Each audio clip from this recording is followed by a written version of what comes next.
बिस्मिल्लाहिर्रहमानिर्रहीम। अस्सलामुअलैकुम स्टूडेंट्स, उम्मीद है आप सब लोग खैरियत से होंगे।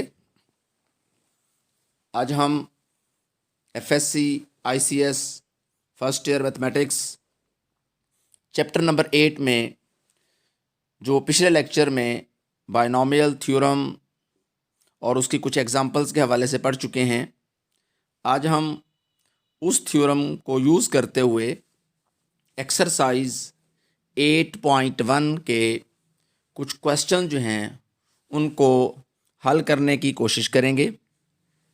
और मैंने हर क्वेश्चन में एक एक पार्ट सॉल्व किया है और बाकी जो है एक आध पार्ट आप लोगों ने ख़ुद से ट्राई करना है, ताकि आपको पता चल जाए कि हर सवाल के अंदर किस तरह के हमारे पास इंफॉर्मेशन जो हैं वो यूज़ हो रही हैं। सबसे पहले हम 8.2 जो है एक्सरसाइज, उसका पहला क्वेश्चन और उसका पहला पार्ट ही हम यूज़ कर रहे हैं। और इसके अंदर हमें a+2b जो है उसकी पावर 5 को एक्सपेंड करना है। अब बायनॉमियल थ्योरम में हमने किसी भी पावर, अगर वो 5 है, 8 है, 10 है, पॉजिटिव इंटीजर्स की शक्ल में, तो हमने उसको बायनॉमियल थ्योरम की मदद से एक्सपेंड करने का तरीका सीखा है। तो आज जो है पहले हम a+2b की पावर 5 जो है उसको लिखेंगे। देखिए, इसकी पावर को गौर से देखना है। ये पावर चूँकि 5 है तो हम क्या करेंगे, 5 और 0 का कॉम्बिनेशन लेंगे। जो फर्स्ट टर्म है a उसकी पावर हम 5 कर देंगे और जो सेकेंड टर्म है 2b उसकी पावर हम 0 करेंगे। अब आगे तरतीब क्या होगी, आपको मालूम है कि ये जो हमारे पास 5 0 का कॉम्बिनेशन है, हम 0 के बाद यहाँ 1 लगाते जाएंगे, a की पावर 1 1 कम होती जाएगी और जो सेकेंड टर्म है 2b उसकी पावर जो है क्या होती जाएगी, बढ़ती जाएगी। यानी अगर मैं यहाँ 5 1 के कॉम्बिनेशन की बात करूँगा तो a की पावर में 5 में से 1 माइनस हो जाएगा और 2b जो है जो सेकेंड टर्म है उसकी पावर जो है 1 लग जाएगी। इसी तरह 5 2 की शक्ल में यहाँ a जो है 5 में से 2 माइनस हो जाएगा और जो सेकेंड टर्म है 2b उसकी पावर क्या हो जाएगी, 2 हो जाएगी। इसी तरह हम 2 के बाद क्या देखेंगे, 5 3 का कॉम्बिनेशन मिलेगा हमें और जो a है इसकी पावर जो है 5 - 3 हो जाएगा। यानी यही कॉम्बिनेशन से ही हमने a और b की जो पावर्स हैं वो सिलेक्ट करनी है, ये तरीका होगा। और यहाँ अगर 5 4 है तो a जो है उसकी पावर में से 5 में से 4 को माइनस कर देंगे और जो सेकेंड टर्म है 2b की शक्ल में उसकी पावर क्या हो जाएगी, ये वाली जो है 4 ये पावर की शक्ल में आ जाएगा। इसी तरह 5 5 हो जाएगा, a जो है 5 - 5 0 हो जाएगा और जो सेकेंड टर्म है 2b उसकी पावर 5 हो जाएगा। तो ये एक्सपेंड करने का तरीका है। अब उसके बाद हम क्या करेंगे, 5 0 का कॉम्बिनेशन मैंने बताया हुआ है 1 होता है, 5 1 का कॉम्बिनेशन क्या है, 5 है। इसी तरह 5 2 का कॉम्बिनेशन हम निकाल लेंगे तो हम इस सारे कॉम्बिनेशंस को इवेल्युएट कर लेंगे। इसमें जैसे 5 5 है, मैंने बताया 1 आएगा। 5 4 है, ये मैंने बताया था एक का फ़र्क होगा जब भी ऊपर और नीचे, लेकिन ऊपर वैल्यू बड़ी होगी तो ऊपर वाली ही वैल्यू, यानी यहाँ से भी 5 आ जाएगा। तो 5 3 जो है इसको भी हम एक्सपेंड कर लेंगे। तो ये हमारे पास जो टर्म्स हैं हर एक को एक्सपेंड करने से हमें मिल जाएंगी। और उसके बाद फिर लास्ट टर्म में हम क्या करेंगे, इन तमाम को सिंप्लीफाई कर देंगे और आपस में मल्टीप्लाई करने के बाद इनको इन्हीं तरतीब से ही लिख देंगे। यहाँ जो अहम चीज़ है वो आपने याद रखना है कि जो इंडेक्स है, ये जो पावर है, ये 5 है और इसके अंदर जो टर्म्स हैं उनकी जो तादाद होगी याद रखनी है वो एक ज़्यादा होगी, यानी 6 टर्म्स आएंगी। तो आप इसको भी ख्याल रखेंगे। इसी तरह क्वेश्चन नंबर 2 का सेकेंड पार्ट हमने सेलेक्ट किया है और ये है 2.02 की पावर 4। इसको हमने एक्सपेंड करना है। अब सीधी सी बात है, बायनॉमियल थ्योरम जो है हमें इस तरह की वैल्यूज़ को इवैल्यूएट करने में हेल्प देता है। तो हम 2.02 की 4 को कैसे लिखेंगे, 2 + 0.24 की पावर 0.02 की पावर 4। हम इसको एक्सपेंड करेंगे। अब 4 0 के कॉम्बिनेशन से हम आगाज़ करेंगे। 4 0 फिर 4 1, a फर्स्ट टर्म है, 0.02 सेकेंड टर्म है, उसकी पावर इंक्रीज़ होती जाएगी, फर्स्ट जो है उसकी पावर डिक्रीज़ होती जाएगी। इसी तरह ये जो फर्स्ट है उसकी डिक्रीज़ होते होते 0 पे पहुंच जाएगी और जो सेकेंड टर्म है उसकी इंक्रीज़ होते होते क्या पावर बन जाएगी, 4 बन जाएगी। यहाँ ना चूँकि इंडेक्स जो है ये 4 है लिहाजा इसमें 5 टर्म्स आएंगी, याद रखना है आपने, और 5 टर्म्स में हमने क्या करना है, इन कॉम्बिनेशंस को इवेल्युएट करना है।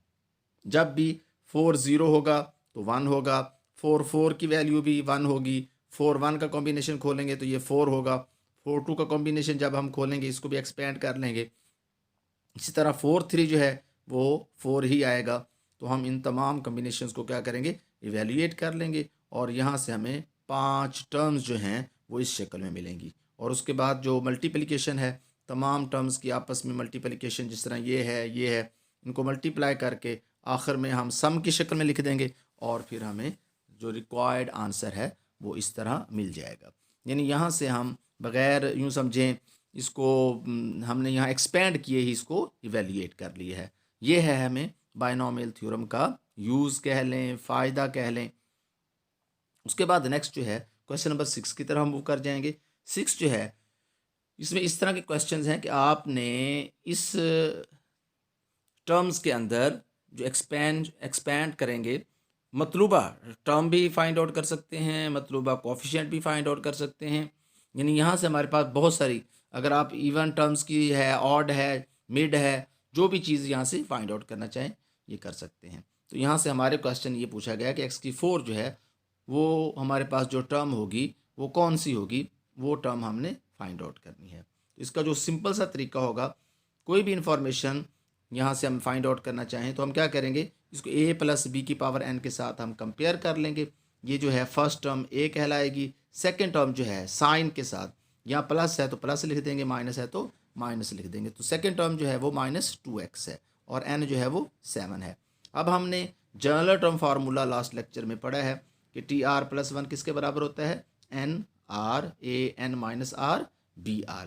अब देखें यहाँ से कुछ डाटा हमारे पास मौजूद है, कौन कौन सा, A भी मौजूद है, B भी मौजूद है, और N भी मौजूद है। ये वैल्यूज़ तो हम रिप्लेस कर देंगे।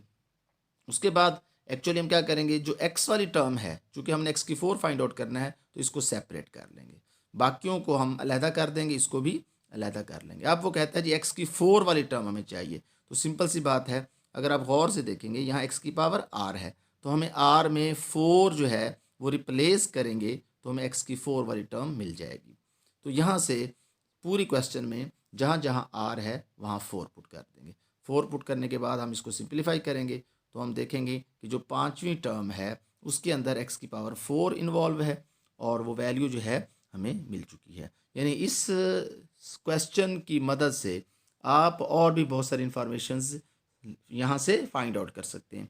मिसाल के तौर पर अगर वो इसी सवाल के अंदर ये कहते हैं कि आप जो है ऐसी टर्म फाइंड आउट करें जिसमें x ही ना हो, तो जब x ही ना हो तो हम क्या करेंगे, इसी सवाल के अंदर ये जो r होगा इसकी जगह हम क्या पुट कर देंगे, 0 पुट कर देंगे। अगर हम r की जगह 0 पुट करेंगे तो x की 0 ख़त्म होकर यहाँ हमें x के बगैर, ये इंडिपेंडेंट ऑफ x भी आगे क्वेश्चन आएगा कि वो टर्म फाइंड आउट करें जो इंडिपेंडेंट ऑफ x हो, या ऐसी जिसमें x ना हो, या वो टर्म जो कांस्टेंट हो, विदाउट x या विदाउट वेरिएबल हो। ठीक है। उसके बाद कोई मतलूबा टर्म चाहिए, फ़र्ज़ करें वो कहते हैं जी आप जो है इसके अंदर तीसरी टर्म निकालें, तो हम r को 2 पुट कर देंगे। अगर वो कहते हैं जी 5वीं टर्म निकालें तो वो भी हम फाइंड आउट कर लेंगे। अब कितनी टर्म्स आएंगी ये भी आपको मालूम है कि यहाँ चूँकि पावर या इंडेक्स 7 है तो इसमें 8 टर्म्स आएंगी। तो यहाँ से आप ये सारी इन्फॉर्मेशंस एक ही क्वेश्चन की मदद से हल कर सकते हैं। आपने इसी तरह पहला, दूसरा और छठे क्वेश्चन के जो रिमेनिंग दो पार्ट हैं आपने उनको ट्राई करना है, और बाकी क्वेश्चन जो है इंशाल्लाह बहुत जल्द ही हम डिस्कस करेंगे नेक्स्ट जो है टॉपिक तक के लिए।